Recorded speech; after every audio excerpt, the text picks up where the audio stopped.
Hello and welcome to your Salford Now programme. It is 4:30 and I'm Owen Adams. And I'm Hannah Patterson. Here's what's coming up in today's programme. Wow, it looks like everyone had a good time at the Keys today. I wonder if they do any drum and bass. Owen, stop it. You're giving me a headache. That's the best one of the day. That is really the best one of the day. I can't believe that you took that. That was really shellfish of you. Shellfish. Yeah. Well, now you're making more puns and you're fishing for compliments here. Yeah. I can't believe it. You're actually beating me at this. It's what I do. These puns are cod awful, you know? Caught off. If you like these puns, you can get in touch at SalfordNow and you can let me know if you like the fish puns. Well, that is all we have time for today. This was your Salford Now 4:30 update. I'm Hannah Patterson. And I'm Owen Adams. Goodbye.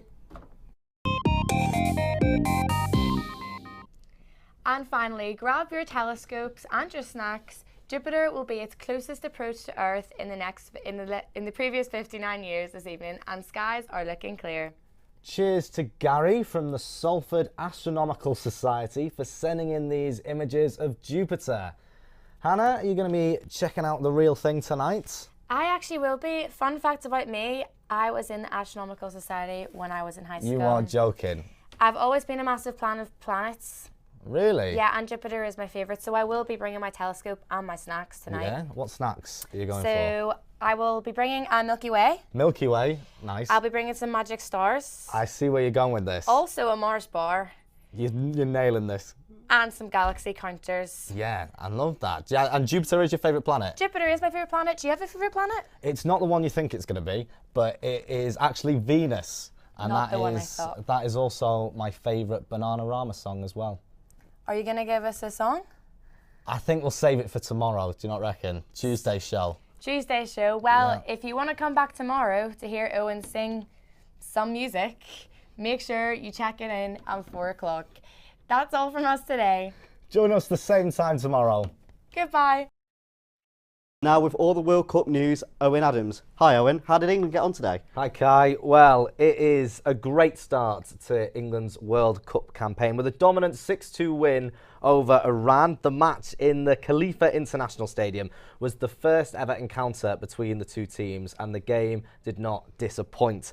The opening goal was by Jude Bellingham, who is the second youngest player to score in the competition. We can see the goal behind us there. It's a great header. Yeah, 19 years old. What were you doing at 19 years old, Kai? I don't know. I mean, I would have been at uni, so definitely not scoring in the World Cup finals. No, definitely not scoring at all, I don't believe, Kai. Oh, Yeah. we won't go there. Yeah, yeah, and what a goal. And the rest of the goals came from Bukayo Saka, Raheem Sterling, Marcus Rashford, and of course Jack Grealish.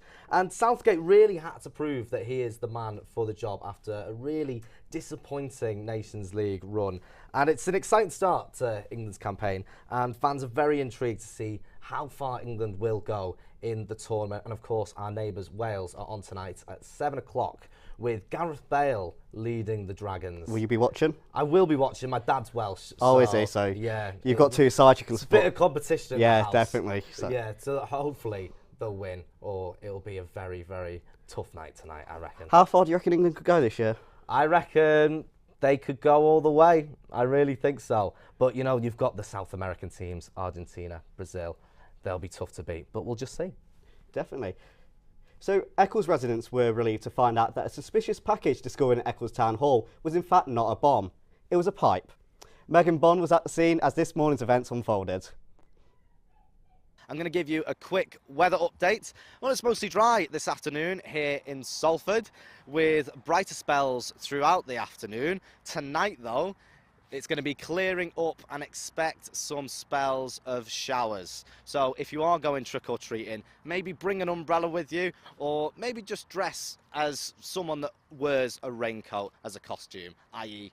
Paddington Bear or the kid from It who gets dragged down the drain pipe. That's at the beginning of the movie, no spoilers. Bringing his new tour to the Lowry is comedian Dom Jolly. I'm very excited. I'm a bit nervous because I did the Lowry. I've only done one other tour, and that was in 2011. I'd just come off I'm a Celeb. And I did the Lowry, and the first person I saw when I came out was Sean Ryder, just sitting in the front row, staring at me. And I'd become mates with him. And I love the Lowry. I think it's a really cool place. So no, I'm very excited about it. Jolly, who is best known for being the creator of Trigger Happy TV, says his show is a glamorised PowerPoint and wants to share his experiences of travelling the world. It's not a cycle lane. Sorry? It's not a cycle lane. Of course it's a cycle lane. It isn't a cycle lane. What does it look like? It looks like a path. Oh. They can expect the unexpected. They can expect to learn a lot more than they thought they'd want to learn about North Korea, skiing in Iran, monster hunting in the Congo, walking across Lebanon. But it's funny as well. And then also I'm showing probably bits of my favorite show I've ever done that a lot of people didn't see, called World Shut Your Mouth, which had a lot of traveling in it. And it involves me frightening an Eskimo and traveling to all 7 wonders of the world in one trip. It's not very easy to describe as a show, but it's going really, really, really well. And I think it's just a really good, interesting, funny show. I read somewhere that you attended school with Osama bin Laden. What's the story there? No, that one actually is true. And there's there's a big bit in the show all about that. So yes, I did go to school with Osama bin Laden, but you'll have to come to the show to find out how that went. Food costs are increasing, but farmers' wages aren't, meaning supplies are thinning. Rising energy costs and bird flu are also at the heart of the crisis. SalfordNow went to find out more. Yes, this is the biggest egg shortage the UK has seen in some time, and supermarkets have started to ration and limit the amount of eggs customers can buy. They have really cracked under pressure. The industry says that the shortages will last until after Christmas, and the shortage has led to some foul play between producers and retailers, as retailers say the shortage is due to avian flu, but farmers say it's due to the lack of pay to keep their hens.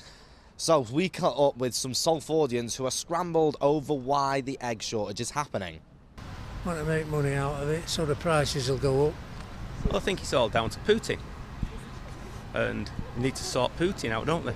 He's made the grain more expensive. He's blocked off the grain supply, and the grain is what feeds the chickens. No, it doesn't worry me at all. Listen, at the end of the day, if we're all starving, we'll eat bloody worms and everything, you know what I mean? So, you know, I think it's...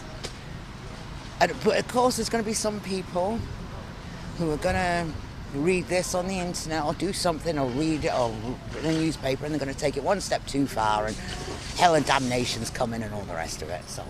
Right, so I am going on an egg hunt to see if I can get my hands on some free-range eggs in the middle of this shortage. Come on, let's go.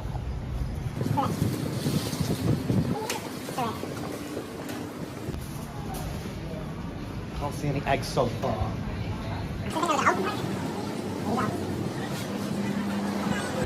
There's no shortage on bananas.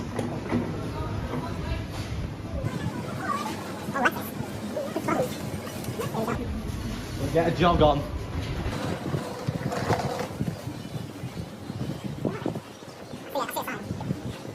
Look at that side.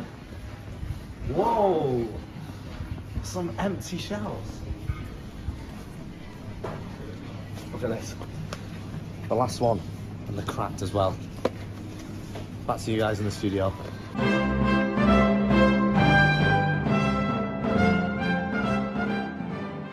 Do you know what that sound means, Owen? I have no idea. Eurovision. This weekend, the Eurovision Song Contest is back with an audience for the first time since 2019.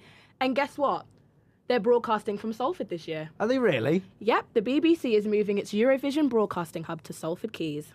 So this means that the UK scores will be delivered from the northwest for the first time ever. That's right, and AJ Adudu is going to be there, the one telling us how Great Britain has voted. So why have they chosen Salford then? Well, the bosses at the BBC have said that the move is fitting because of the city's rich history, so it works that the region will now be a part of the biggest music contest ever. That does make sense, to be fair. I'm surprised they haven't got, like, Shaun Ryder or Bez on. I think Eurovision needs more maracas. Shaun Ryder is representing us this year. His song Spaceman. I've got a little preview for you here. I'm up in space now. Up in space I tell you what, Shaun Ryder is sounding really good these days, isn't it? Yeah, no, that was a mistake. Sorry. You can watch the finale at 8 p.m. this Saturday on BBC One. Do you know what? I might come down to Media City myself just to try and get a glimpse of AJ. Good idea. I might have to try join you.